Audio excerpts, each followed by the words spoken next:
ಹೂವಿನ ಬಟ್ಲಲ್ಲಿ ಕಿತ್ತು ತಂದೆ ನಕ್ಷತ್ರನೆಲ್ಲ, ಕಟ್ಟಿ ಮುಗಿಸೋ ಹೊತ್ತಿಗೆ ಬೆಳಕಾದೋಯ್ತಲ್ಲ, ಎಲ್ಲ ಮಾಯವಾಯ್ತಲ್ಲ. ಆ ಸರ್ವಶಕ್ತಿಯ ಕೃಪೆ ಅನ್ಸುತ್ತೆ ಇನ್ನೇನು ಮುಗೀತು, ನಾವು ಮುಂದೆ ಏನೂ ಮಾಡೋಕ್ಕಾಗಲ್ಲ ಅಂತ ಬೇಜಾರಲ್ಲಿರ್ಬೇಕಾದ್ರೆ ಈ ವ್ಯಕ್ತಿ ಇಷ್ಟು ದಿನ ಅದೆಲ್ಲಿದ್ನೋ ಗೊತ್ತಿಲ್ಲ, ಆದ್ರೆ ಈಗ ಮುಂದೆ ಬಂದಿದ್ದಾನೆ. ಸ್ವತಂತ್ರ ಭಾರತದ ಇತಿಹಾಸದಲ್ಲೇ ಇಂತಹ ಪ್ರಕರಣ ಮತ್ತೊಂದಿರಲಾರದು. ಸಾಕ್ಷಿ ತಾನೇ ಕೇಳ್ತಾ ಇದ್ರಿ, ಸಾಕ್ಷಿ ತಾನೇ ಬೇಕಿತ್ತು ನಿಮ್ಗೆಲ್ಲ. ಈಗ ಒಂದು ಜೀವಂತ ಸಾಕ್ಷಿ ಮುಂದೆ ಇದೆ, ಈಗ ನ್ಯಾಯ ಇಸ್ಕೊಡಿ.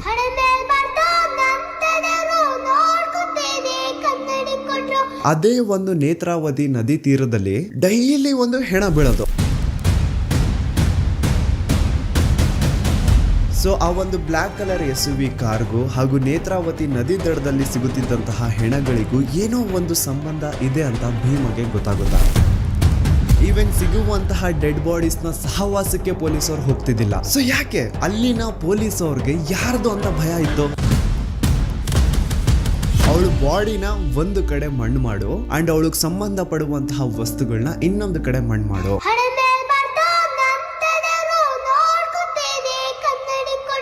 ಪಾಪ ಹುಡುಗಿ ಯಾರ ಮಗಳಿದ್ಲೋ ಗೊತ್ತಿಲ್ಲ, ಆದ್ರೆ ಮಣ್ಣಲ್ಲಿ ಗುರ್ತಿಲ್ದೇನೆ ಮಣ್ಣಾಗ್ಬಿಟ್ಟಿರ್ತಾಳೆ.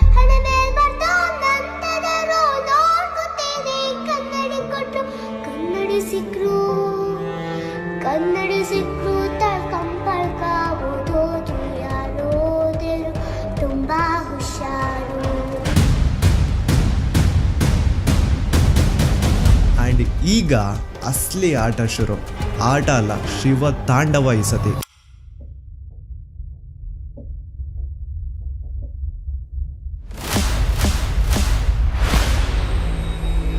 27 ಫೆಬ್ರವರಿ 2025. ನಾನು ಈ ಒಂದು ಚಾನಲ್ ಅಲ್ಲಿ ಒಂದು ವಿಡಿಯೋ ಅಪ್ಲೋಡ್ ಮಾಡಿದ್ದೆ ಸೌಜನ್ಯ ಮರ್ಡರ್ ಕೇಸ್ ಬಗ್ಗೆ. ಆ ಒಂದು ವಿಡಿಯೋ ಯಾವ ತರ ಸೆನ್ಸೇಷನಲ್ ಆಯ್ತು ಅಂತ ಈಗ ಆಲ್ರೆಡಿ ಎಲ್ರಿಗೂ ಗೊತ್ತಿದೆ. ಅದಾದ್ಮೇಲೆ ಬಹಳಷ್ಟು ಸೋ ಕಾಲ್ಡ್ ಜ್ಞಾನಿಗಳು ಮುಂದೆ ಬಂದು ಒಂದ್ ಸವಾಲ್ ಹಾಕಿದ್ರು. ನೀವು ಹೇಳೋದಕ್ಕೆಲ್ಲ ನಿಮ್ ಹತ್ರ ಸಾಕ್ಷಿ ಇದೆ ಅಂದ್ರೆ ಆ ಸಾಕ್ಷಿನ ಪಬ್ಲಿಕ್ ಮಾಡಿ ಅಥವಾ ಕೋರ್ಟ್ ತಗೊಂಡು ಹೋಗ್ಕೊಡಿ, ಬೀದಿ ರಂಪಾಟ ಯಾಕೆ ಮಾಡ್ತಿದ್ದೀರಾ ಅಂತ. ಅದಾದ್ಮೇಲೆ ನಾನು ಒಂದು ವಿಡಿಯೋ ಮಾಡಿದೆ ಸಾಕ್ಷಿ ನಾಶ ಅಂತ. ಅಂಡ್ ಆ ಒಂದು ವಿಡಿಯೋದಲ್ಲಿ ಪಾಯಿಂಟ್ ಟು ಪಾಯಿಂಟ್ ಎಕ್ಸ್ಪ್ಲೈನ್ ಮಾಡಿದೀನಿ ಹೇಗೆ ಸೌಜನ್ಯ ಕೇಸಲ್ಲಿ ಬಹಳಷ್ಟು ಸಾಕ್ಷಿಗಳು ನಾಶ ಆಗಿದಾವೆ ಅಂತ. ಆದ್ರೂ ಕೆಲವೊಬ್ರದ್ದು ಮಾತ್ರ ಅದೇ ಇದ್ದಿದ್ದೆ, ಕೋರ್ಟ್ ಅಲ್ಲಿ ಹೋಗಿ ನ್ಯಾಯ ಕೇಳಿ ಬೀದಿ ರಂಪಾಟ ಯಾಕೆ ಮಾಡ್ತಿದ್ದೀರಾ ಅಂತ. ಹಾನೆಸ್ಟ್ಲಿ ಹೇಳ್ಬೇಕು ಅಂತಂದ್ರೆ, ಮನ್ಸಾಕ್ಷಿ ಮುಟ್ಕೊಂಡು ಹೇಳ್ಬೇಕು ಅಂದ್ರೆ ಸೌಜನ್ಯ ಕೇಸಲ್ಲಿ ಬಹಳಷ್ಟು ಸಾಕ್ಷಿಗಳು ನಾಶ ಆಗಿದಾವೆ. ಅಂಡ್ ಮಿಕ್ಕಿರುವಂತಹ ಸಾಕ್ಷಿಗಳನ್ನ ಇಟ್ಕೊಂಡು ಕೋರ್ಟ್ ಅಲ್ಲಿ ಹೋಗಿ ನ್ಯಾಯ ಕೇಳಿದ್ರೆ ನ್ಯಾಯ ಸಿಗೋದು ಬಹಳ ಕಷ್ಟ. ಸೊ ಏನಪ್ಪಾ ಮಾಡೋದು, ನಮ್ ಕಣ್ಣು ಮುಂದೆನೆ ಆರೋಪಿಗಳು ಐಷಾರಾಮಿ ಜೀವನ ನಡೆಸ್ತಿದ್ದಾರೆ, ಆದ್ರೆ ಸಾಕ್ಷಿ ಇಲ್ದೆ ಅವ್ರನ್ನೇನು ಮಾಡಕ್ ಆಗ್ತಿಲ್ವಲ್ಲ ಅಂತ ಬೇಜಾರಲ್ಲಿ ಇರ್ಬೇಕಾದ್ರೆ ಆ ಸರ್ವಶಕ್ತಿಯ ಕೃಪೆ ಅನ್ಸುತ್ತೆ ಇನ್ನೇನು ಮುಗೀತು, ನಾವು ಮುಂದೆ ಏನೂ ಮಾಡಕ್ಕಾಗಲ್ಲ ಅಂತ ಬೇಜಾರಲ್ಲಿ ಇರ್ಬೇಕಾದ್ರೆ ಈ ವ್ಯಕ್ತಿ ಇಷ್ಟು ದಿನ ಅದೆಲ್ಲಿದ್ನೋ ಗೊತ್ತಿಲ್ಲ, ಆದ್ರೆ ಈಗ ಮುಂದೆ ಬಂದಿದ್ದಾನೆ. ಅಂಡ್ ಈ ವ್ಯಕ್ತಿ ಧರ್ಮಸ್ಥಳದಲ್ಲಿ 23 ವರ್ಷಗಳ ಕಾಲ ಕೆಲಸ ಮಾಡಿದಾನೆ. ಅಂಡ್ ಅದು ಯಾವ ತರ ಕೆಲಸ ಗೊತ್ತಾ, ದಣಿಗಳು ಮಾಡಿ ಅಥವಾ ಮಾಡಿ ಬಿಸಾಡಿರುವಂತಹ ಹೆಣಗಳನ್ನ ಯಾರಿಗೂ ಗೊತ್ತಾಗದಿರೋ ರೀತಿ ಎತ್ಕೊಂಡು ಹೋಗಿ ಎಲ್ಲೋ ದೂರದಲ್ಲಿ ಯಾವುದೋ ಕಾಡಲ್ಲಿ ಮಣ್ಣು ಮಾಡ್ಬಿಟ್ಟು ಬರೋದು, ಇದು ಈ ವ್ಯಕ್ತಿಯ ಕೆಲಸ.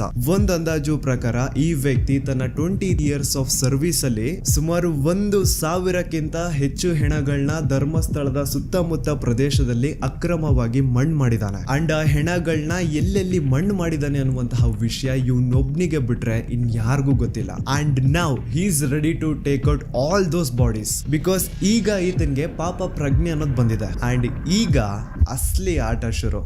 ಆಟ ಅಲ್ಲ, ಶಿವ ತಾಂಡವ ಈ ಸತಿ.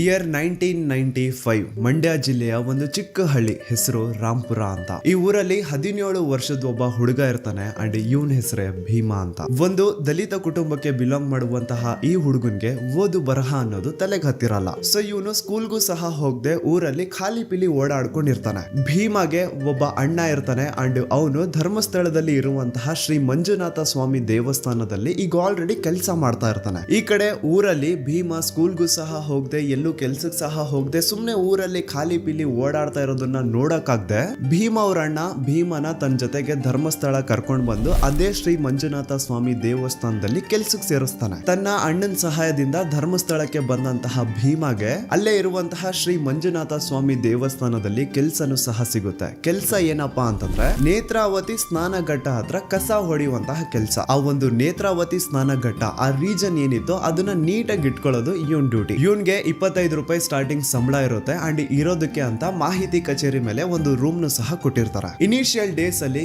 ಎಲ್ಲಾನು ತುಂಬಾ ಚೆನ್ನಾಗಿರುತ್ತೆ. ಇವನ್ ತನ್ ಪಾಡಿಗೆ ತಾನು ಕೆಲಸ ಮಾಡ್ಕೊಂಡು ಜನ ಸೇವೆ ಮಾಡ್ಕೊಂಡು ಕಸ ಗುಡಿಸ್ಕೊಂಡು ಆರಾಮಾಗಿರ್ತಾನೆ. ಅಂಡ್ ತಿಂಗಳು ಕೊನೆ ಬಂತು ಅಂದ್ರೆ ವೀರೇಂದ್ರ ಜೈನ್ ಅವ್ರ ಹತ್ರ ಹೋಗಿ ಸ್ಯಾಲ್ರಿನು ಇಸ್ಕೊಳ್ತಾ ಇರ್ತಾನೆ. ಮಂತ್ ಎಂಡ್ ಅಲ್ಲಿ ವೀರೇಂದ್ರ ಜೈನ್ ಎಲ್ಲಾರ್ಗು ಸ್ಯಾಲರೀಸ್ ಕೊಡ್ತಾ ಇದ್ದಿದ್ದು. ಅಂಡ್ ಭೀಮಾ ಅಂತಹ ಯಾರಾದ್ರೂ ದಲಿತ ಸಮುದಾಯಕ್ಕೆ ಬಿಲಾಂಗ್ ಮಾಡುವಂತವರು ದುಡ್ಡು ಇಸ್ಕೊಳಕ್ ಬಂದ್ರೆ ಆಯಪ್ಪ ವೀರೇಂದ್ರ ಜೈನ್ ಏನ್ ಮಾಡೋನು ಅಂದ್ರೆ ನೀಟಾಗಿ ದುಡ್ಡನ್ನ ಕೈ ಕೊಡೋ ಬದಲು ಹಿಂಗೆ ಬುಟ್ಟಿ ಒಳಗಡೆಯಿಂದ ಹಣ ಎತ್ಕೊಂಡು ಅವ್ರ ಕಡೆ ಬಿಸಾಡೋರಂತ. ಚಿಕ್ಕ ವಯಸ್ಸಿಂದನೂ ಜಾತಿ ಭೇದ ಭಾವ ನೋಡ್ಕೊಂಡು ಬೆಳೆದಿರುವಂತಹ ಭೀಮಾಗೆ ಇದೇನು ಹೊಸ ವಿಷಯ ಇರಲಿಲ್ಲ. ಸೊ ಇವನು ಸ್ಯಾಲ್ರಿ ಇಸ್ಕೊಂಡು ಅದೇ ಒಂದು 25 ರೂಪಾಯಿಲಿ ತನ್ನ ಆರಾಮ್ ಜೀವನನ ನಡೆಸ್ತಾ ಇದ್ದ. ಆದ್ರೆ slowly he started to notice something mysterious. ತಾನೇನು ನೇತ್ರಾವತಿ ಸ್ನಾನ ಘಟ್ಟದಲ್ಲಿ ಕಸ ಗುಡಿಸುವಂತಹ ಕೆಲಸ ಮಾಡ್ತಾ ಇದ್ನೋ ಅದೇ ಒಂದು ನೇತ್ರಾವತಿ ನದಿ ತೀರದಲ್ಲಿ ಡೈಲಿ ಒಂದು ಹೆಣ ಬೀಳೋದು. ನೋಡೋರ್ಗ್ ಹೇಗ್ ಅನ್ಸೋದು ಅಂದ್ರೆ ಯಾರೋ ಪಾಪ ನೀರಿಗೆ ಬಿದ್ದು ಸತ್ ಹೋಗಿರ್ಬೇಕು ಅಂತ ಜನ ಅನ್ಕೊಳ್ಳೋರು. ಆದ್ರೆ ನೀರಲ್ಲಿ ಬಿದ್ದು ಸತ್ತಂತವರ ಮೃತದೇಹ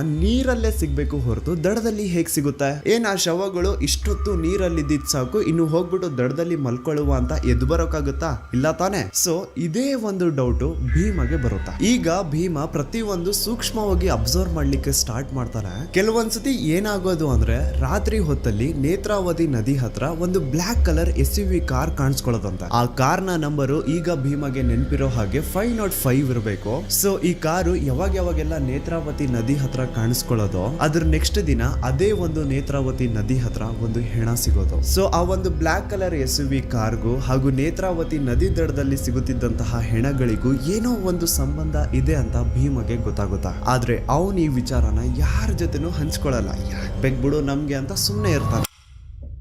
ದೆನ್ ಬರ್ತಾ ಭೀಮ ಕೆಲ್ಸಕ್ಕೆ ಸೇರ್ಕೊಂಡಿದ್ದು 2-3 ವರ್ಷ ಆದ್ಮೇಲೆ ಭೀಮನ ಸೂಪರ್ವೈಸರ್ ರಾಜೇಂದ್ರ ದಾಸ್ ಭೀಮನ ಕರೆಸಿ ಒಂದು ಅಪರಿಚಿತ ಮಹಿಳೆಯ ಹೆಣ ಸಿಕ್ಕಿದೆ, ಅದನ್ನ ಯಾರಿಗೂ ಗೊತ್ತಾಗ್ದಿರೋ ರೀತಿ ಎಲ್ಲಾದ್ರೂ ದೂರದಲ್ಲಿ ತಗೊಂಡು ಹೋಗಿ ನೀನ್ ಮಣ್ಣು ಮಾಡ್ಬೇಕು. ಇಷ್ಟನೋ ಕಷ್ಟನೋ ಭೀಮ ಈ ಒಂದು ಕೆಲ್ಸನ ಒಪ್ಕೊಳ್ಳೇಬೇಕಿತ್ತು. ಇಲ್ಲ ಅನ್ನೋ ಆಗಿರ್ಲಿಲ್ಲ. ಏನೋ ಇದೊಂದ್ಸತಿ ಈ ಕೆಲ್ಸ ಮಾಡು ಅಂತವ್ರೆ ಬಿಡು ಮಾಡ್ಕೊಡುವ ಅಂತ ಭೀಮ ಆ ಕೆಲ್ಸನ ಮಾಡ್ಕೊಡ್ತಾನೆ. ಆದ್ರೆ ಮುಂದೆ ಹೋಗಿ ಅಪರಿಚಿತ ಹೆಣಗಳನ್ನ ಅಕ್ರಮವಾಗಿ ಹೂತ್ ಹಾಕೋದೆ ಭೀಮನ ಕೆಲಸ ಆಗೋಗುತ್ತಾ. ಯಾವ ಒಂದು ಮಾಹಿತಿ ಕಚೇರಿ ಮೇಲೆ ಭೀಮಗೆ ರೂಮ್ ಕೊಟ್ಟಿದ್ರೋ ಅದೇ ಒಂದು ಮಾಹಿತಿ ಕಚೇರಿಯಿಂದ ಭೀಮಗೆ ಡೈಲಿ ಕಾಲ್ ಬರುತ್ತಾ. ಅಂಡ್ ಆ ಕಾಲ್ ಅಲ್ಲಿ ಭೀಮನ ಸೂಪರ್ವೈಸರ್ಸ್ ಇಂತಿಂತ ಕಡೆ ಹೆಣ ಬಿದ್ದಿದೆ ಅಂತ ಹೇಳೋರು. ಅಲ್ಲಿಗೆ ಭೀಮ ಹೋಗಿ ಆ ಹೆಣನ ಎತ್ಕೊಂಡು ಯಾರಿಗೂ ಗೊತ್ತಾಗದೇ ಇರೋ ರೀತಿ ಕದ್ದು ಮುಚ್ಚಿ ಎಲ್ಲಾದ್ರೂ ದೂರದ ಪ್ರದೇಶದಲ್ಲಿ ಅದನ್ನ ಮಣ್ಣು ಮಾಡ್ಬಿಟ್ಟು ಬರೋಣ. ಡೈಲಿ 1-2 ಹೆಣಗಳನ್ನ ಹೂತಾಕೋದೆ ಇದನ್ ಕೆಲ್ಸ. ಬೆಳಿಗ್ಗೆ ಒಂದು ಹೆಣ ಬಿದ್ದಿದೆ ಹೋಗಿ ಹೂತಾಕಿ ಬಾ ಅಂತ ಮಾಹಿತಿ ಕಚೇರಿಯಿಂದ ಕಾಲ್ ಬರೋದು. ತಕ್ಷಣಕ್ಕೆ ಭೀಮ ಹೋಗಿ ಆ ಒಂದು ಹೆಣನ ಹೂತಾಕಿ ಬಂದು ಚೂರ್ ರೆಸ್ಟ್ ಮಾಡ್ತಿದ್ದಂಗೆ ಸಂಜೆ ಅಷ್ಟರಲ್ಲಿ ಇನ್ನೊಂದ್ಸತಿ ಕಾಲ್ ಬರೋದು. ಅಗೇನ್ ಭೀಮ ಹೋಗಿ ಇನ್ನೊಂದು ಹೆಣನ ಅಕ್ರಮವಾಗಿ ಹೂತಾಕ್ ಬರೋನು. ಈ ಭೀಮ ಈ ತರ ಬಹಳಷ್ಟು ಹೆಣಗಳನ್ನ ಅಕ್ರಮವಾಗಿ ಹೂತಾಕಿದಾನೆ. ಅಂಡ್ ತನ್ನ ಹೂತಾಕಿರುವಂತಹ ಹೆಣಗಳಲ್ಲಿ ಬಹಳಷ್ಟು ಹೆಣಗಳು ಹೆಂಗಸರ್ದಿರುತ್ತೆ ಹಾಗೂ ಅಪ್ರಾಪ್ತ ವಯಸ್ಸಿನ ಬಾಲಕಿಯರ್ದಿರುತ್ತೆ. ಸೊ ಭೀಮಗೆ ಆಗಿಂದಾನೆ ಪಾಪ ಪ್ರಜ್ಞೆ ಅನ್ನೋದು ಕಾಡ್ತಾ ಇರುತ್ತೆ. ಅಂಡ್ ಇವನು ಬೇಸತ್ ಹೋಗಿರ್ತಾನೆ ತಾನು ಮಾಡ್ತಿರುವಂತಹ ಕೆಲ್ಸದಿಂದ. ಇವನ್ಗೂ ಮದ್ವೆ ಆಗಿರುತ್ತೆ, ಮಕ್ಕಳಿರ್ತಾರೆ, ಅದನ್ನು ಹೆಣ್ಣು ಮಕ್ಕಳಿರ್ತಾರೆ. ಸೊ ಕಂಡವ್ರ ಹೆಣ್ಮಕ್ಳನ್ನ ಅವ್ರ ಮನೆಯವ್ರಿಗೂ ತಿಳಿಸದೆ ಪ್ರಾಪರ್ ಅಂತ್ಯಕ್ರಿಯೆ ಅನ್ನೋದು ಮಾಡದೆ ತಾನು ಹೋಗಿ ಅಕ್ರಮವಾಗಿ ಮಣ್ಣು ಮಾಡಿ ಬರ್ತಾ ಇದ್ರೆ ಎಲ್ಲಿ ಆ ಪಾಪ ತನ್ನ ಮಕ್ಕಳಿಗೂ ತಟ್ಟುಬಿಡುತ್ತೆ ಅನ್ನೋದೊಂದು ಭಯ ಇವನ್ಗೆ. ಆದ್ರೆ ಬೇರೆ ಆಪ್ಷನ್ ಇಲ್ಲ, ಬೇರೆ ವಿಧಿನೇ ಇಲ್ಲ. ಆ ಮಾಹಿತಿ ಕಚೇರಿ ಅವ್ರಿಗೆ ತನ್ನ ಸೂಪರ್ವೈಸರ್ಸ್ಗೆ ನಾನು ಇನ್ಮೇಲೆಯಿಂದ ಈ ಕೆಲಸ ಮಾಡಲ್ಲ ಅಂತ ಏನಾದ್ರು ಹೇಳ್ಬಿಟ್ರೆ ಅವರು ಇವನ್ನ ತುಂಡಾಗಿ ಕತ್ತರಿಸ್ತೀವಿ ಅಂತ ಹೆದರ್ಸಿರ್ತಾರ. ಹೋಗ್ಲಿ ಅಟ್ಲೀಸ್ಟ್ ಪೊಲೀಸ್ ಅವ್ರಿಗಾದ್ರೂ ಈ ವಿಷಯನ ತಿಳಿಸೋಣ, ಪೊಲೀಸ್ ಅವರಿಂದ ಹೆಲ್ಪ್ ತಗೊಳ್ಳೋಣ ಅಂದ್ರೆ ಅಲ್ಲಿನ ಪೊಲೀಸ್ ಅವರು ಬೆಳ್ತಂಗಡಿ ಪೊಲೀಸ್ ಸ್ಟೇಷನ್ ಪೊಲೀಸ್ ಅವರೆಲ್ಲ ವೀರೇಂದ್ರ ಜೈನ್ ನ ಚಾಟುಗಳು. ಅವ್ರಿಗೆ ಸರ್ಕಾರದಿಂದ ಒಂದು ಸಂಬಳ ಸಿಗ್ತಾ ಇದ್ರೆ ವೀರೇಂದ್ರ ಜೈನ್ ಇಂದ ಇನ್ನೊಂದು ಸಂಬಳ ಸಿಗ್ತಾ ಇರುತ್ತೆ. ಭೀಮ ತನ್ನ ಕಣ್ಣಾರೆ ಕಂಡಿದ್ದಾನೆ ಈ ಬೆಳ್ತಂಗಡಿ ಪೊಲೀಸ್ ಅವರು ಪ್ರತಿ ತಿಂಗಳು 1ನೇ ತಾರೀಕು ವೀರೇಂದ್ರ ಜೈನ್ ನ ಮನೆ ಮುಂದೆ ಬಂದು ನಾಯಿಗಳ ತರ ನಿಂತಿರೋರಂತೆ. ಅಂಡ್ ವೀರೇಂದ್ರ ಜೈನ್ ಬಂದು ಅವ್ರಗಳಿಗೆ ಬಿಸ್ಕೆಟ್ ತರ ಹಣ ಹಂಚ್ತಾ ಇದ್ದಿದ್ದು. ಆಗಿನ ಬೆಳ್ತಂಗಡಿ ಪೊಲೀಸ್ ಅವರು ಎಷ್ಟು ಕರಪ್ಟೆಡ್ ಇದ್ರು ಅಂತ ಒಂದು ಇನ್ಸಿಡೆಂಟ್ ಮೂಲಕ ನಿಮ್ಗೆ ಎಕ್ಸ್ಪ್ಲೇನ್ ಮಾಡ್ತೇನೆ. 2010 ಧರ್ಮಸ್ಥಳ ಕಲ್ಲೇರಿ ಹತ್ರ ಒಂದು ರೋಡ್ ಸೈಡ್ ಅಲ್ಲಿ ಪೆಟ್ರೋಲ್ ಪಂಪ್ ಇರುತ್ತೆ ಅಂಡ್ ಆ ಒಂದು ಪೆಟ್ರೋಲ್ ಪಂಪ್ ಇಂದ ಸುಮಾರು 200 ಮೀಟರ್ ದೂರ ಸ್ವಲ್ಪ ಜನರ ಕಡಿಮೆ ಓಡಾಟ ಇರುವಂತಹ ಜಾಗದಲ್ಲಿ ಒಂದು 14 ರಿಂದ 15 ವರ್ಷದ ಹುಡುಗಿಯ ಹೆಣ ಬಿದ್ದಿರೋತ.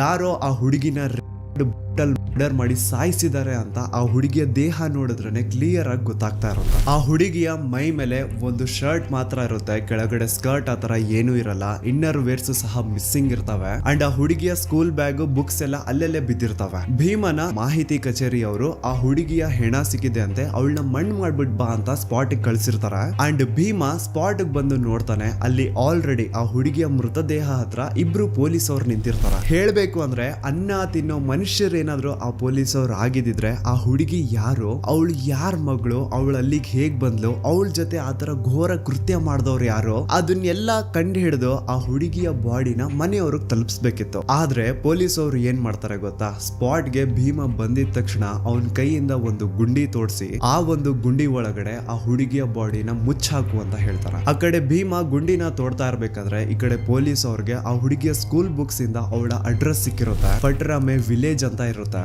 ಇದನ್ನ ಕೇಳಿಸ್ಕೊಂಡು ಭೀಮ ಹೇಳ್ತಾನೆ, ಸರ್ ಅಡ್ರೆಸ್ ಸಿಕ್ಕಿದೆ ಅಲ್ಲ, ಅಟ್ಲೀಸ್ಟ್ ಮನೆಯವ್ರಿಗೆ ವಿಷಯ ಆದ್ರೂ ತಿಳಿಸಿ, ಅವ್ರಾದ್ರೂ ಅಟ್ಲೀಸ್ಟ್ ಈ ಹುಡುಗಿಗೆ ಪ್ರಾಪರ್ ವೇಲಿ ಅಂತ್ಯಕ್ರಿಯೆ ಆದ್ರೂ ಮಾಡ್ಕೊಳ್ತಾರೆ ಅಂತ ಹೇಳಿದ್ರೆ ಆ ಪೊಲೀಸ್ ಆಫೀಸರು ಮುಚ್ಕೊಂಡು ನಿನ್ಗೆ ಹೇಳಿರುವಂತಹ ಕೆಲಸ ನೀನ್ ಮಾಡು ಅಂತ ಅವಾಜ್ ಹಾಕ್ತಾನಂತೆ. ಪಾಪ ಆ ಹುಡುಗಿ ಯಾರ ಮಗಳಿದ್ಲೋ ಗೊತ್ತಿಲ್ಲ, ಆದ್ರೆ ಮಣ್ಣಲ್ಲಿ ಗುರ್ತಿಲ್ದೇನೆ ಮಣ್ಣಾಗ್ಬಿಟ್ಟಿರ್ತಾಳೆ. ಇದೇ ತರ ಸುಮಾರು ಜನ ಹೆಂಗಸರದು ಅಪ್ರಾಪ್ತ ವಯಸ್ಸಿನ ಬಾಲಕಿಯರದು ಎಷ್ಟೋ ಹೆಣಗಳನ್ನ ಭೀಮ ಅಕ್ರಮವಾಗಿ ಪೊಲೀಸ್ ಅವರು ಮುಂದೆನೆ ಮಣ್ಣು ಮಾಡಿರ್ತಾನೆ.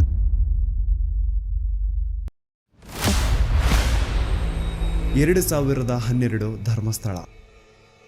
ಭೀಮನ ಮಾಹಿತಿ ಕಚೇರಿಯವರು ಕರೆದು ಇಂಥ ಕಾಡಲ್ಲಿ ಒಂದು ಹುಡುಗಿಯ ಹೆಣ ಬಿದ್ದಿದೆ ಅಂತೆ, ಅದನ್ನ ಯಾರಿಗೂ ಗೊತ್ತಾಗ್ದಿರೋ ರೀತಿ ಹೋಗಿ ಮಣ್ಣು ಮಾಡಿ ಬಾ ಅಂತ ಕಳಿಸ್ತಾರೆ. ಮಾಹಿತಿ ಕಚೇರಿಯವರು ಹೇಳಿದಂತಹ ಲೊಕೇಶನ್ಗೆ ಭೀಮ ಬಂದು ನೋಡಿದ್ರೆ ಅಲ್ಲಿ ಆಕ್ಚುಯಲ್ ಆಗಿ ಒಂದು ಹುಡುಗಿಯ ಹೆಣ ಬಿದ್ದಿರುತ್ತೆ. ಸುಮಾರು 20 ವರ್ಷ ವಯಸ್ಸು ಆ ಹುಡುಗಿದಿರುತ್ತೆ ಅಂಡ್ ಆ ಹುಡುಗಿಯ ಮುಖನ ಕಂಪ್ಲೀಟ್ ಆಸಿಡ್ ಇಂದ ಸುಟ್ಬಿಟ್ಟಿರ್ತಾರೆ. ಆದ್ರೆ ಆ ಹುಡುಗಿಯ ಬಟ್ಟೆಗಳಿಂದ ಭೀಮ ಅವಳನ್ನ ಕಂಡುಹಿಡಿತಾನೆ. ಅದೇ ಹುಡುಗಿನ ಈ ಹಿಂದೆ ಭೀಮ ದೇವಸ್ಥಾನದಲ್ಲಿ ನೋಡಿರ್ತಾನೆ ಅಂಡ್ ಆ ಹುಡುಗಿ ಮೈಸೂರಿಂದ ಬಂದಿದ್ಲು ಅಂತಾನು ಭೀಮಗೆ ಚೆನ್ನಾಗಿ ಗೊತ್ತಿರುತ್ತೆ. ಸೊ ನಿನ್ನೆ ದೇವಸ್ಥಾನದಲ್ಲಿ ನೋಡಿದಂತಹ ಅದೇ ಹುಡುಗಿ ಈಗ ಅವನ್ ಮುಂದೆ ಹೆಣ ಆಗಿ ಬಿದ್ದಿರ್ತಾಳೆ. ಅವಳ ದೇಹದ ಮೇಲೆ ಸರಿಯಾದ ಬಟ್ಟೆಗಳಿರಲ್ಲ, ಒಳ ಉಡುಪುಗಳೆಲ್ಲ ಕಾಣೆ ಆಗಿರ್ತವೆ, ಬಾಡಿ ಮೇಲೆಲ್ಲ multiple fractures and clearly body ನೋಡಿ ಗೊತ್ತಾಗ್ತಾ ಇರುತ್ತೆ ಅವಳ ಜೊತೆ ಇದೆ ಅಂತ. ಅಂಡ್ ಅವಳ ದೇಹನ ಒಂದು ನ್ಯೂಸ್ ಪೇಪರ್ ಇಂದ ಕವರ್ ಮಾಡಿರ್ತಾರೆ ಹಾಳಾದವರು. ಭೀಮಗೆ ಮಾಹಿತಿ ಕಚೇರಿಯವರು ಏನ್ ಹೇಳಿರ್ತಾರೆ ಅಂದ್ರೆ ಅವಳ ಬಾಡಿನ ಒಂದು ಕಡೆ ಮಣ್ಣು ಮಾಡು ಅಂಡ್ ಅವಳಿಗೆ ಸಂಬಂಧ ಪಡುವಂತಹ ವಸ್ತುಗಳನ್ನ ಇನ್ನೊಂದು ಕಡೆ ಮಣ್ಣು ಮಾಡು, ಎರಡು ಒಂದೇ ಕಡೆ ಇರಬಾರ್ದು ಅಂತ ಕ್ಲಿಯರ್ ಇನ್ಸ್ಟ್ರಕ್ಷನ್ಸ್ ಕೊಟ್ಟಿರ್ತಾರೆ. ಮಾಹಿತಿ ಕಚೇರಿಯ ತನ್ನ ಸೂಪರ್ವೈಸರ್ಸ್ ಹೇಳ್ದಂಗೆ ಭೀಮ 2 ಗುಂಡಿ ತೋಡಿ 2 ಬೇರೆ ಬೇರೆ ಕಡೆ ಗುಂಡಿ ತೋಡಿ ಒಂದರಲ್ಲಿ ಆ ಹುಡುಗಿಯ ದೇಹನ ಮುಚ್ಚಾಕ್ತಾನೆ, ಇನ್ನೊಂದರಲ್ಲಿ ಅವಳಿಗೆ ಸಂಬಂಧ ಪಡುವಂತಹ ವಸ್ತುಗಳನ್ನ ಮುಚ್ಚಾಕ್ತಾನೆ. ಇದೇ ರೀತಿ ಭೀಮ ಆ ಒಂದು ಧರ್ಮಸ್ಥಳದ ಸುತ್ತಮುತ್ತ ಪ್ರದೇಶದಲ್ಲಿ ಎಷ್ಟು ಹೆಣಗಳನ್ನ ಅಕ್ರಮವಾಗಿ ಊತಾಕಿದನೋ ಅವನ್ಗೆನೆ ಲೆಕ್ಕ ಇಲ್ಲ. ಹೆಂಗಸರು, ಅಪ್ರಾಪ್ತ ವಯಸ್ಸಿನ ಬಾಲಕಿಯರು, ಭಿಕ್ಷುಕರು, ಈವನ್ ದೇವಸ್ಥಾನದ ಮುಂದೆ ಬಂದು ಕುತ್ಕೊಳ್ತಿದ್ದಂತಹ ಭಿಕ್ಷುಕರನ್ನು ಸಹ ಆ ದರಿದ್ರ ನನ್ನ ಮಕ್ಕಳು ಬಿಟ್ಟಿರ್ಲಿಲ್ಲ. ಈ ಟೆಂಪಲ್ ಮ್ಯಾನೇಜ್ಮೆಂಟ್ ಅವ್ರಿಗೇನು ಅಂತಂದ್ರೆ ನೋಡಿ ನಮ್ ಧರ್ಮಸ್ಥಳದಲ್ಲಿ ಒಬ್ರು ಭಿಕ್ಷುಕರಿಲ್ಲ ಅಂತ ತೋರಿಸ್ಕೊಳ್ಳೋ ಆಸೆ. ಅದ್ರ ಸಲುವಾಗಿ ಈ ಟೆಂಪಲ್ ಮ್ಯಾನೇಜ್ಮೆಂಟ್ ಅವರು ಏನ್ ಮಾಡೋರು ಅಂದ್ರೆ ಆ ದೇವಸ್ಥಾನದ ಸುತ್ತಮುತ್ತ ಎಲ್ಲಾದ್ರೂ ಯಾರಾದ್ರೂ ಭಿಕ್ಷೆ ಬೇಡ್ತಾ ಇರೋ ರೀತಿ ಕಾಣಿಸಿದ್ರೆ ಅವ್ರನ್ನ ಮೊದಲು ಹಿಡ್ಕೊಂಡ್ ಬಂದು ಚೆನ್ನಾಗಿ ಹೊಡಿಯೋದು. ಎಷ್ಟೋ ಸತಿ ಭೀಮನು ಸೇರ್ಕೊಂಡು ಆ ಭಿಕ್ಷುಕರನ್ನ ಹೊಡೆದಿರ್ತಾನೆ. ಸೊ ಚೆನ್ನಾಗಿ ಅವ್ರನ್ನ ಹೊಡೆದು ಮುಕ್ ಮಾಡಾದ್ಮೇಲೆ ಅವ್ರಿಗೊಂದು ಬಸ್ ಟಿಕೆಟ್ ಮಾಡಿಸಿ ಮಂಗಳೂರು ಅಥವಾ ಸಕಲೇಶ್ಪುರ ಕಡೆ ಕಳಿಸ್ಬಿಡೋದು. ಹಂಗ್ ಕಳಿಸಾದ್ಮೇಲೆನು ಅಪ್ಪಿ ತಪ್ಪಿ ಏನಾದ್ರು ಆ ಭಿಕ್ಷುಕರು ವಾಪಸ್ ಧರ್ಮಸ್ಥಳಕ್ಕೆ ಬಂದು ಅಲ್ಲಿ ಭಿಕ್ಷೆ ಬೇಡ್ತಾ ಇರೋ ರೀತಿ ಏನಾದ್ರು ಕಾಣಿಸ್ಕೊಂಡ್ರೆ ಅವ್ರನ್ನ ಈ ಸತಿ ಹಿಡ್ಕೊಂಡ್ ಬಂದು ಬರೀ ಹೊಡಿತಾ ಇರ್ಲಿಲ್ಲ, ಚಿತ್ರ ಹಿಂಸೆ ಕೊಟ್ಟು ಸಾಯಿಸವ್ರಂತ. ನೆಕ್ಸ್ಟ್ ದಿನ ಮಾಹಿತಿ ಕಚೇರಿಯವರು ಭೀಮನ ಕರೆಸಿ ಭೀಮ ಆ ಭಿಕ್ಷುಕರ ಮೃತದೇಹನ ಎತ್ಕೊಂಡೋಗಿ ಎಲ್ಲೋ ದೂರದಲ್ಲಿ ಯಾವ್ದಾದ್ರು ಒಂದು ಕಾಡಲ್ಲಿ ಮಣ್ಣು ಮಾಡ್ಬಿಟ್ಟು ಬರ್ಬೇಕಿತ್ತು. ಈ ತರ ಭೀಮ ಬಹಳಷ್ಟು ಹೆಣಗಳನ್ನ ಎತ್ಕೊಂಡು ಹೋಗಿ ಧರ್ಮಸ್ಥಳದ ಸುತ್ತಮುತ್ತ ಪ್ರದೇಶದಲ್ಲಿ ಅಕ್ರಮವಾಗಿ ಮಣ್ಣು ಮಾಡಿದಾನೆ. ಅಂಡ್ ನಾನು ಆಗ್ಲೇ ಹೇಳ್ದಂಗೆ ಇವನು ಅತಿ ಹೆಚ್ಚಾಗಿ ಮಣ್ಣು ಮಾಡಿರುವಂತಹ ಶವಗಳು ಒಂದು ಹೆಂಗಸರದು, ಇನ್ನೊಂದು ಅಪ್ರಾಪ್ತ ವಯಸ್ಸಿನ ಬಾಲಕಿಯರದು. ಅಂಡ್ ಈ ಮಹಿಳೆಯರದು ಹಾಗೂ ಅಪ್ರಾಪ್ತ ವಯಸ್ಸಿನ ಬಾಲಕಿಯರದು ಶವಗಳು ಭೀಮಗೆ ಧರ್ಮಸ್ಥಳದಲ್ಲಿ ಇರುವಂತಹ ರಜತಾದ್ರಿ ಗೋದಾವರಿ, ಸಾಕೇತ್, ನೇತ್ರಾವತಿ, ಗಂಗೋತ್ರಿ ಅಂಡ್ ನರ್ಮದಾ ಈ ಒಂದು ಹೆಸರಿರುವಂತಹ ಲಾಡ್ಜಸ್ ಅಲ್ಲಿ ಅವುಗಳ ರೂಮ್ಸ್ ಅಲ್ಲಿ ಸಿಗ್ತಾ ಇದ್ದಿದ್ದು. ಅಂಡ್ ಈ ಎಲ್ಲಾ ಲಾಡ್ಜಸ್ ದಣಿಗಳದು. ಅಂಡ್ ಆ ಹೆಣ್ಮಕ್ಳದ್ದು ಏನು ಶವಗಳು ಸಿಗ್ತಾ ಇತ್ತೋ ಅವ್ರ ಮೈ ಮೇಲೆ ಪ್ರಾಪರ್ ಬಟ್ಟೆಗಳು ಇರ್ತಾ ಇರ್ಲಿಲ್ಲ. ಪ್ರತಿ ಒಂದು ಕೇಸಲ್ಲಿ ಅವ್ರ ಇನ್ನರ್ ವೇರ್ಸ್ ಮಿಸ್ಸಿಂಗ್ ಇರೋದು ಅಂಡ್ ಅವ್ರ ಮೈ ಮೇಲೆ ಆಗಿರುವಂತಹ ಗಾಯಗಳು, ಅವ್ರ ತುಟಿನ ಕಚ್ಚಿರುವಂತಹ ರೀತಿ ಅದೆಲ್ಲಾನು ಕ್ಲಿಯರ್ ಆಗಿ ಹೇಳ್ತಾ ಇರುತ್ತೆ ಅವ್ರ ಜೊತೆ ಇದೆ ಅಂತ. ಇಷ್ಟೆಲ್ಲ ಕಣ್ಣು ಮುಂದೆ ನಡೀತಾ ಇದ್ರು ಲೋಕಲ್ ಪೊಲೀಸ್ ಅವರಲ್ಲಿ ಒಬ್ರು ಆರೋಪಿನ ಹಿಡಿಯುವಂತಹ ಏನು ಪ್ರಯತ್ನ ಮಾಡ್ತಿದ್ದಿಲ್ಲ ಅಂತ. ಈವನ್ ಸಿಗುವಂತಹ ಡೆಡ್ ಬಾಡೀಸ್ ನ ಸಹವಾಸಕ್ಕೆ ಪೊಲೀಸ್ ಅವ್ರು ಹೋಗ್ತಿದ್ದಿಲ್ಲ. ಸೊ ಯಾಕೆ ಅಲ್ಲಿನ ಪೊಲೀಸ್ ಅವ್ರಿಗೆ ಯಾರ್ದು ಅಂತ ಭಯ ಇತ್ತು. ಅಂಡ್ ನಾನು ಸೌಜನ್ಯ ಕೇಸ್ ಬಗ್ಗೆ ಮೊದಲನೇ ವಿಡಿಯೋ ಮಾಡಿದಾಗ ಅದರಲ್ಲಿ ನಾರಾಯಣ ಹಾಗೂ ಅವ್ರ ತಂಗಿ ಯಮುನಾನ ಬ್ರೂಟ್ ಮರ್ಡರ್ ಕೇಸ್ ಬಗ್ಗೆ ಹೇಳಿದ್ದೆ ಗೊತ್ತಾ. ಆನೆ ಮಾವುತ ನಾರಾಯಣ ಹಾಗೂ ಅವ್ರ ತಂಗಿ ಯಮುನಾ ಬಗ್ಗೆ ಕೇಳಿದಾಗ ಇವ್ರು ಕೆಲವೊಂದು ಹೊಸ ವಿಷಯ ಹೇಳ್ತಾರೆ. ಅದೇನಂತಂದ್ರೆ ನಾರಾಯಣ ಅವರು ಪಾಪ ಶ್ರೀ ಮಂಜುನಾಥ ಸ್ವಾಮಿ ದೇವಸ್ಥಾನದ ಎದುರುಗಡೆ ಇರುವಂತಹ ಅಶ್ವತ್ ಕಟ್ಟೆಗೆ ಡೈಲಿ ನಮಸ್ಕಾರ ಹಾಕ್ಲಿಕ್ಕೆ ಅಂತ ಬರೋರಂತೆ. ಅಂಡ್ ಅವ್ರ ಆತರ ಬಂದಾಗ ಈ ಟೆಂಪಲ್ ಮ್ಯಾನೇಜ್ಮೆಂಟ್ ಅವರು ಭೀಮಾ ಅಂತಹ ಕೆಲ್ಸದವ್ರನ್ನ ಕರೆಸ್ಬಿಟ್ಟು ಅವ್ರ ಕೈಯಲ್ಲಿ ನಾರಾಯಣನ ಚೆನ್ನಾಗಿ ಹೊಡ್ಸವ್ರಂತೆ. ಅಂಡ್ ಇನ್ನು ನಾರಾಯಣ ಅವ್ರ ತಂಗಿ ಯಮುನಾ ಏನಿದ್ರು ಅವ್ರ ಮೇಲೆ ಗಾರ್ಡನ್ ಸೂಪರ್ವೈಸರ್ ರಾಜೇಂದ್ರ ರಾಯ್ ತುಂಬಾ ಕೆಟ್ಟ ದೃಷ್ಟಿ ಇಟ್ಟಿರ್ತಾನಂತೆ. ಪಾಪ ಅಯ್ಯಮ್ಮ ಹೋಗ್ಬೇಕಾದ್ರೆ ಬರ್ಬೇಕಾದ್ರೆ ಅವಳನ್ನ ಚುಡಾಯಿಸೋದು, ಬರ್ತೀಯಾ ಅಂತ ಕೇಳೋದು, ಹಿಂಗೆಲ್ಲ ಕೆಟ್ಟದಾಗಿ ಬಿಹೇವ್ ಮಾಡ್ತಿದ್ನಂತ. ಅಂಡ್ ಇದನ್ನೆಲ್ಲ ತನ್ನ ಕಣ್ಣಾರೆ ಕಂಡಿದ್ದಾನೆ. 21 ಸೆಪ್ಟೆಂಬರ್ 2012 ಅವತ್ತಿನ ದಿನ ಆನೆ ಮಾವುತ ನಾರಾಯಣ ಅವ್ರ ಮನೆಗ್ ನುಗ್ಗಿ ನಾರಾಯಣ ಅವ್ರನ್ನ ಸಾಯಿಸಿ ಅವ್ರ ತಂಗಿ ಯಮುನನ ರೇಪ್ ಅಂಡ್ ಮರ್ಡರ್ ಮಾಡಿದ್ದು ಇದೇ ರಾಜೇಂದ್ರ ರೈ ಅಂತ. ಅಂಡ್ ಇವನ್ನ ಅಲ್ಲಿ ಕಳಿಸಿದ್ದು ಚಿಕ್ಕ ದಣಿಗಳು ಹರ್ಷೇಂದ್ರ ಕುಮಾರ್. ಆನೆ ಮಾವುತನ ಸಾಯಿಸಿ ಆ ಜಾಗದ ಆಸ್ತಿ ಪತ್ರಗಳನ್ನ ಎತ್ಕೊಂಡ್ ಬಾ ಅಂತ ಈ ರಾಜೇಂದ್ರ ರೈನ ಅಂಡ್ ಅವ್ನ ಇಡೀ ಗ್ಯಾಂಗ್ ನ ಈ ಹರ್ಷೇಂದ್ರ ಕುಮಾರ್ ಕಳಿಸಿದ್ನಂತ.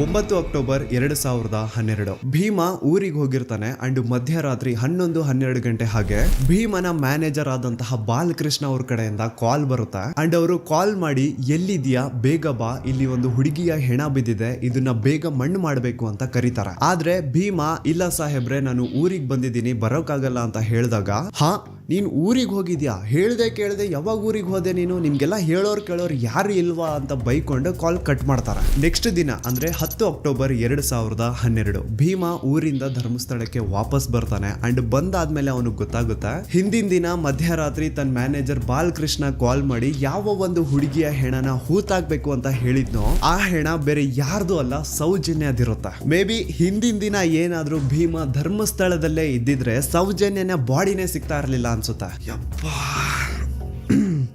ನನಗೆ ಒಂದು ಅರ್ಥ ಆಗ್ತಾ ಇಲ್ಲ, ಊರಲ್ಲಿ ಎಲ್ಲಾದ್ರೂ ಒಂದು ಅಪರಿಚಿತ ಹೆಣ ಬಿದ್ರೆ ಅದಕ್ಕೂ ಟೆಂಪಲ್ ಮ್ಯಾನೇಜ್ಮೆಂಟ್ ಅವ್ರಿಗೂ ಏನ್ ಸಂಬಂಧ? ಯಾರಿಗೂ ಇಲ್ದೇ ಇರುವಂತಹ ಚಿಂತೆ ಇವ್ರುಗಳಿಗೆ ಯಾಕೆ ಅಂತ.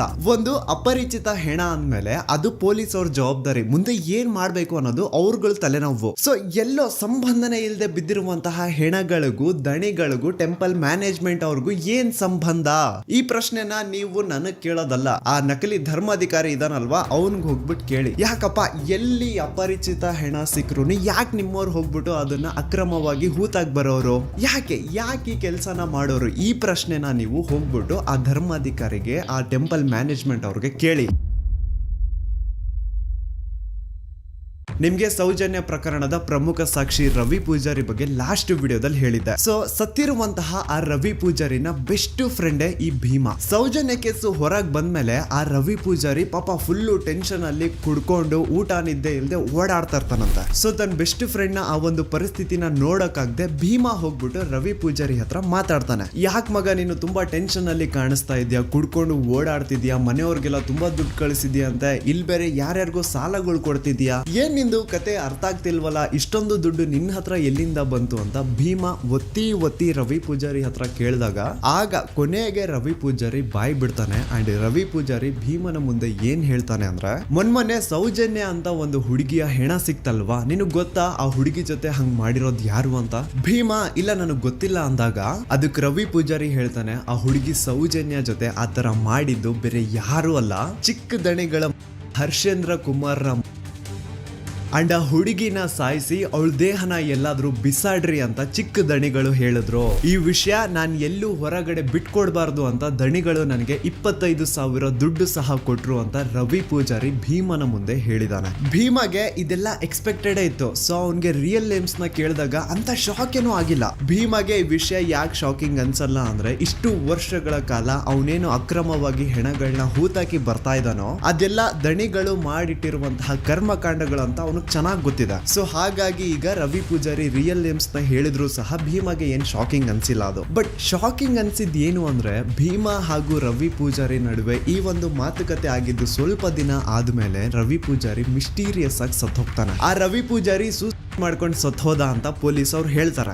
ಆದ್ರೆ ರವಿ ಪೂಜಾರಿ ನಿಜವಾಗ್ಲೂ ಹೇಗ್ ಸತ್ತೋದ, ಅವನ್ನ ಯಾರು ಸಾಯಿಸಿದ್ರು, ಅವನ್ನ ಯಾಕೆ ಸಾಯಿಸಿದ್ರು, ಇದೆಲ್ಲ ವಿಷಯ ಭೀಮಗೆ ಚೆನ್ನಾಗಿ ಗೊತ್ತಿದೆ. ಸೊ ರವಿ ಪೂಜಾರಿನ ನಿಗೂಢ ಸಾವು ಆದ್ಮೇಲೆ ಭೀಮಗೆ ಒಂಥರ ಮನ್ಸಲ್ಲೇ ಭಯ ಸ್ಟಾರ್ಟ್. ಒಬ್ಬ ರೂಮ್ ಬಾಯ್ ಆಗಿ ಇಷ್ಟು ನಿಯತ್ತಾಗಿ ಅಷ್ಟು ವರ್ಷಗಳ ಕಾಲ ಕೆಲಸ ಮಾಡ್ಕೊಂಡು ಬಂದಂತಹ ಆ ರವಿ ಪೂಜಾರಿನೇ ಇವರು ಉಳಿಸಿಲ್ಲ. ಇನ್ನು ನನ್ನ ಬಿಡ್ತಾರ, ನಾನ್ ಬೇರೆ ಇವ್ರು ಮಾಡಿರುವಂತಹ ಕೊಲೆಗಳನ್ನೆಲ್ಲ ಎತ್ಕೊಂಡು ಹೋಗಿ ಮಣ್ಣು ಮಾಡಿ ಬಂದವನು, ನಾನ್ ಎಲ್ಲಾದ್ರೂ ಇನ್ ಫ್ಯೂಚರ್ ಯಾರ ಮುಂದೆ ಆದ್ರೂ ಬಾಯಿ ಬಿಟ್ಬಿಡ್ತೀನೇನೋ ಅಂತ ನನ್ನ ಇವತ್ತಿಲ್ಲ ನಾಳೆ ಮುಗಿಸ್ತಾರೆ. ಈ ತರ ಒಂದು ಭಯ ಭೀಮನ ಮನ್ಸಲ್ಲಿ ಸ್ಟಾರ್ಟ್ ಆಗಿ ಭೀಮ ತನ್ನ ಇಡೀ ಕುಟುಂಬನ ಕರ್ಕೊಂಡು ಹಿಂದೆ ಒಂದೂ ಸುಳಿವು ಬಿಡದೆ ಬೇರೆ ರಾಜ್ಯಕ್ಕೆ ಓಡಿ ಹೋಗ್ತಾನೆ.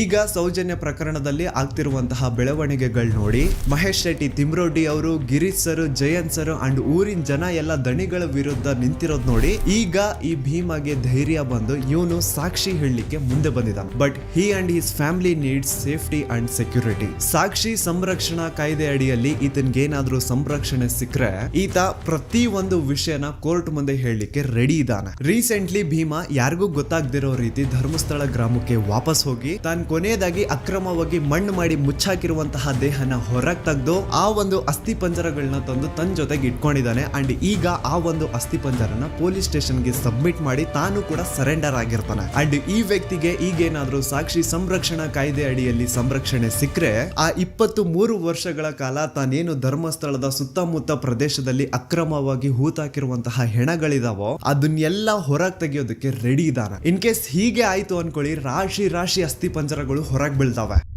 ಈಗ ಇಷ್ಟೆಲ್ಲ ಸತ್ಯ ಗೊತ್ತಾದ್ಮೇಲೂ ನೀವಿನ್ನೂ ಆ ನಕಲಿ ದೇವಮಾನವ ವೀರೇಂದ್ರ ಜೈನ್ ಅವ್ರ ತಮ್ಮ ಹರ್ಷೇಂದ್ರ ಜೈನ್ ಅಂಡ್ ಅವ್ರ ಇಡೀ ಕುಟುಂಬನ ಸಪೋರ್ಟ್ ಮಾಡ್ತೀರಾ ಅಂತಂದ್ರೆ ನಾಚಿಕೆ ಆಗ್ಬೇಕು ನಿಮ್ಗಳ ಜನ್ಮಕ್ಕೆ. ಸಾಕ್ಷಿ ತಾನೇ ಕೇಳ್ತಾ ಇದ್ರಿ, ಸಾಕ್ಷಿ ತಾನೇ ಬೇಕಿತ್ತು ನಿಮ್ಗೆಲ್ಲ.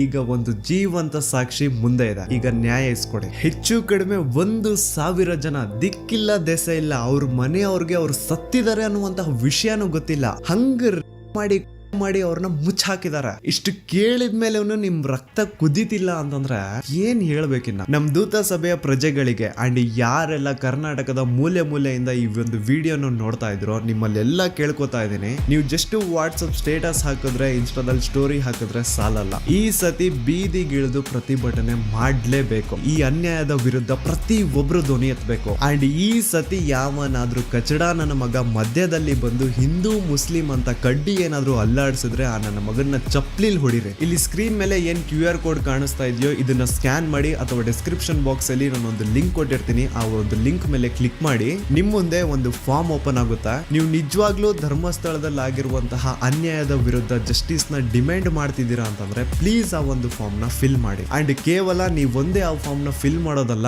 ನಿಮ್ಮವರಿಂದನೂ ಆ ಫಾರ್ಮ್ ನ ಫಿಲ್ ಅಪ್ ಮಾಡಿಸಿ. It will be really helpful for us in legal battle. And ಇನ್ನೊಂದು ವಿಷಯ, ಈ ಒಂದು ವಿಡಿಯೋ ಕಂಪ್ಲೀಟ್ ಕಾಪಿರೈಟ್ ಫ್ರೀ ಇದೆ. ಇನ್ ಕೇಸ್ ಏನಾದ್ರೂ ಈ ವಿಡಿಯೋ ನನ್ನ ಚಾನಲ್ ಇಂದ ಡಿಲೀಟ್ ಅಥವಾ ಬ್ಲಾಕ್ ಆಯ್ತು ಅಂದ್ರೆ ನೀವು ಯಾರು ಬೇಕಿದ್ರು ನಿಮ್ ಚಾನಲ್ ಅಲ್ಲಿ ಈ ಒಂದು ವಿಡಿಯೋನ ಅಪ್ಲೋಡ್ ಮಾಡ್ಕೋಬಹುದು. ಇನ್ ಕೇಸ್ ಈ ವಿಡಿಯೋ ನನ್ನ ಚಾನಲ್ ಇಂದ ಡಿಲೀಟ್ ಆಯ್ತು ಅಂದ್ರೆ. ಸೊ ಈ ಸತಿ it's A final war and ಈ ಸತಿ ನಿಮ್ ಎಲ್ರದ್ದು ಸಪೋರ್ಟ್ ಸೌಜನ್ಯ ಪರ ಹೋರಾಟಗಾರರಿಗೆ ಇರುತ್ತೆ ಅಂತ ಭಾವಿಸ್ತಾ ನಾನು ನಿಮ್ಮ ದೂತ ಸಮೀರ್ MD ಮತ್ತೆ ಸಿಗ್ತೀನಿ ನೆಕ್ಸ್ಟ್ ವಿಡಿಯೋದಲ್ಲಿ.